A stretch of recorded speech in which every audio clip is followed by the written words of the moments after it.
Assalamualaikum dan selamat sejahtera. Saya Siti Nur Syamimi binti Ahmad Razif, nombor matrik 23 DLS 18F1011.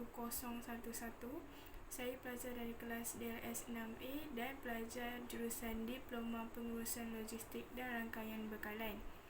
Di sini saya ingin membentangkan slide pembentangan latihan industri saya yang bermula dari 1 Mac 2021 sehingga 16 Julai 2021 di syarikat Syekia Sdn Bhd. Isi kandungan slide ini terdapat 6 perkara, iaitu yang pertama, pengenalan; yang kedua, latar belakang organisasi; ketiga, laporan teknikal; keempat, kesimpulan; kelima, komen; dan yang keenam ialah cadangan. Pengenalan syarikat. Syekia Sdn Bhd terletak di Kerubung, Melaka, Malaysia dan merupakan sebuah syarikat perniagaan. Syekia Sdn Bhd secara dasarnya memulakan perniagaan mereka dengan menjual tudung dan telah berkembang sejak itu lagi. Mereka juga selepas menjual tudung, mereka menjual pakaian anak tudung dan juga pakaian-pakaian muslimah serta kanak-kanak. Latar belakang organisasi. Kandungan yang kedua ialah latar belakang organisasi.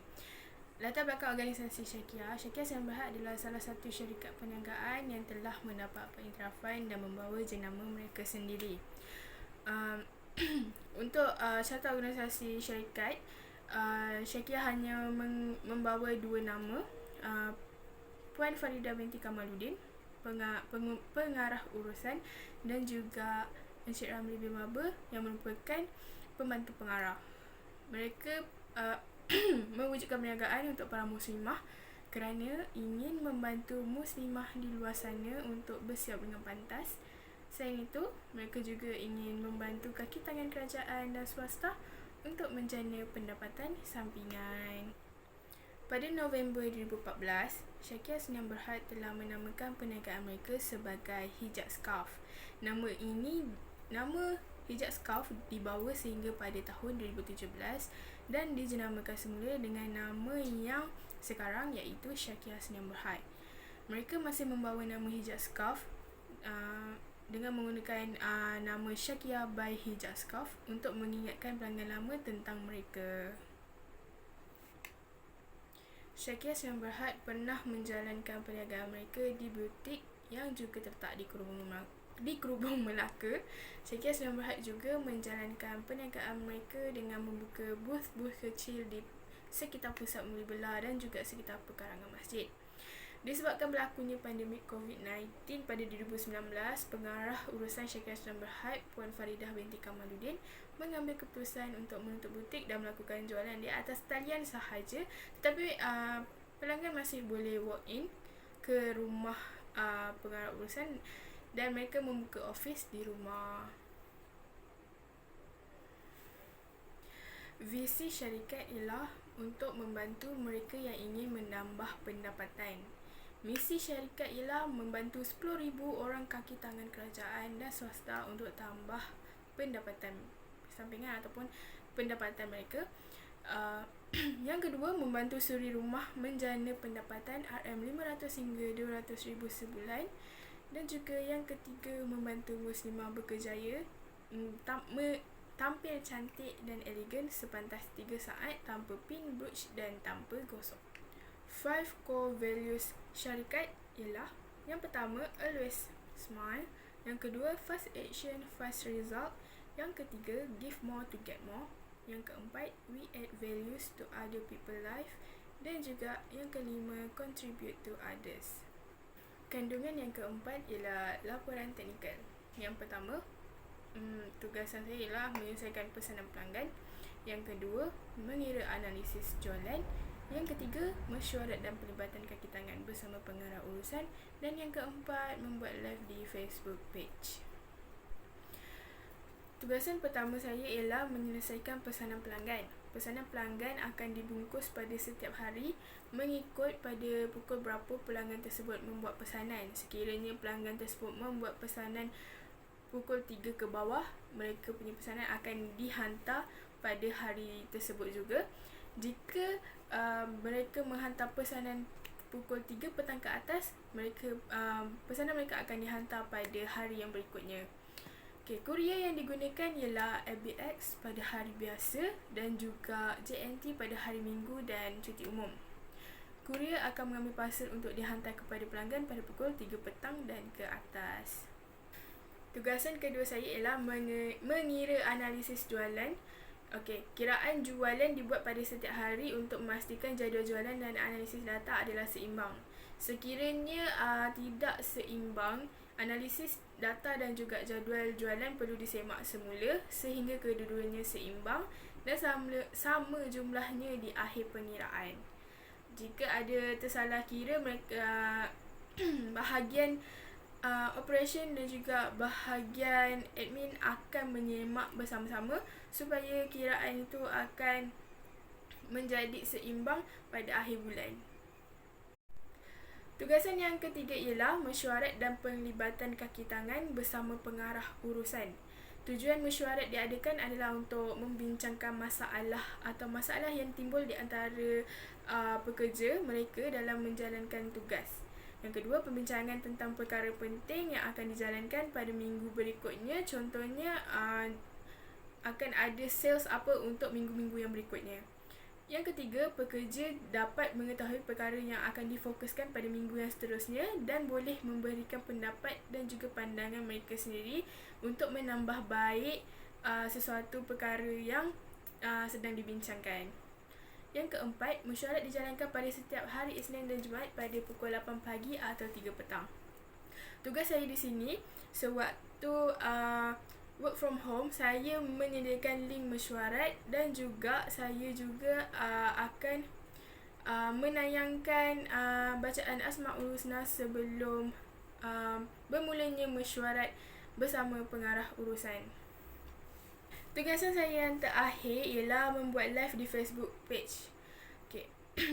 Membuat live di Facebook page ini ialah bertujuan untuk memupuk keberanian dan kebijaksanaan pelajar untuk bercakap di depan kamera dan membantu untuk meraih perhatian audiens. Secara tidak sedar, dengan melakukan live di Facebook, pelajar boleh menarik audiens untuk mengetahui jenama dan kedai Syakiah Hijab dan mereka akan mengetahui kewujudannya. Dan yang ketiga, live di Facebook page dilakukan pada pukul 10 pagi, 3 petang dan 9 malam secara bergila-gila di antara pekerja-pekerja di syarikat tersebut. Kandungan yang keempat ialah kesimpulan. Kesimpulan yang boleh saya simpulkan daripada pengalaman saya menjalani latihan industri di syarikat ini ialah syarikat ini sedikit sebanyak mengajar saya tentang bagaimana untuk menguruskan masa dengan baik kerana syarikat beroperasi daripada pukul 8 pagi hingga 5 petang. Jadi pelajar perlulah berdisiplin untuk bangun di awal waktu pagi supaya dapat datang ke tempat kerja dengan lebih awal supaya dapat melakukan rutin harian sebelum memulakan kerja. Yang kedua, untuk menyelesaikan masalah terjangka dan tidak terjangka, pelajar perlulah dapat merujuk kepada pengarah urusan atau orang yang lebih tinggi jawatannya untuk menyelesaikan masalah mereka supaya mereka dapat menyelesaikan masalah tersebut dengan lebih cekap. Yang ketiga, cara berkomunikasi dengan baik terhadap rakan kerja dan juga orang yang memiliki jawatan yang lebih tinggi. Untuk berkomunikasi dengan baik, kita perlulah menggunakan gelaran atau juga panggilan yang lebih baik dan lebih selesa untuk orang itu dengari supaya kita tidak rasa kurang ajar ataupun tidak menghormati mereka. Dan yang keempat, cara berkomunikasi ketika bertemu pelanggan.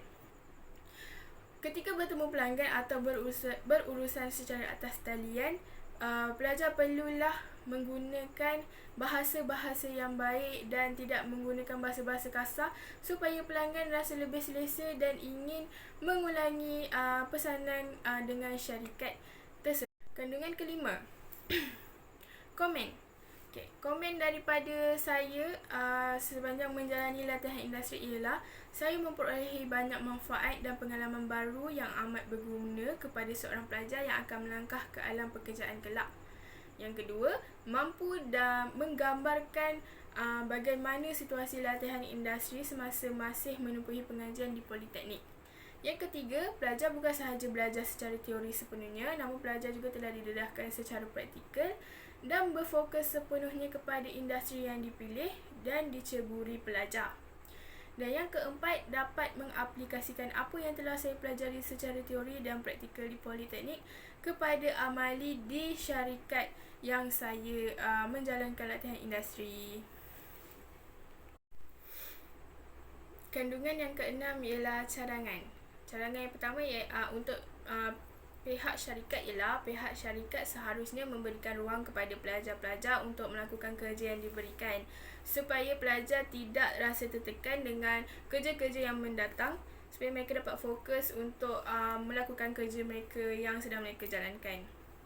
Dan yang kedua, syarikat harus lebih peka terhadap pekerja yang baru masuk dan memberi tunjuk ajar dan tidak mengharapkan pelajar praktikal lain untuk mengajar kerana kadang-kadang pelajar praktikal juga kurang pengetahuan, jadi mereka tidak dapat mengajar pelajar pekerja yang baru untuk sesuatu tugasan. Yang ketiga, urusan dengan syarikat luar harus diuruskan sendiri oleh pengarah atau pembantu pengarah kerana pelajar yang menjadi latihan industri mungkin akan melakukan sebarang kesilapan dan demi menjaga reputasi syarikat tersebut, urusan tersebut harus diuruskan sendiri oleh pengarah atau pembantu pengarah. Itu cadangan daripada saya. Dan yang terakhir, cadangan untuk pihak Politeknik. Pihak Politeknik perlu mengadakan perjumpaan khas antara siswa-siswi senior yang telah menjalani latihan industri bagi memberi penerangan kepada junior-junior yang akan menjalani latihan industri selepas ini.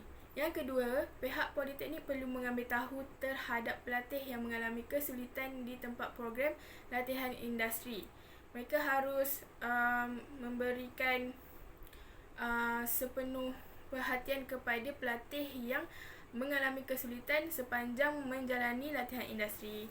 Yang ketiga, pihak Politeknik perlu memberi cadangan dan masa yang panjang untuk menyediakan tempat latihan industri bagi pelatih mengikut tempat tinggal pelajar masing-masing kerana mungkin ada pelatih yang masih tidak dapat tempat untuk latihan industri tapi masa yang diberikan sudah tamat.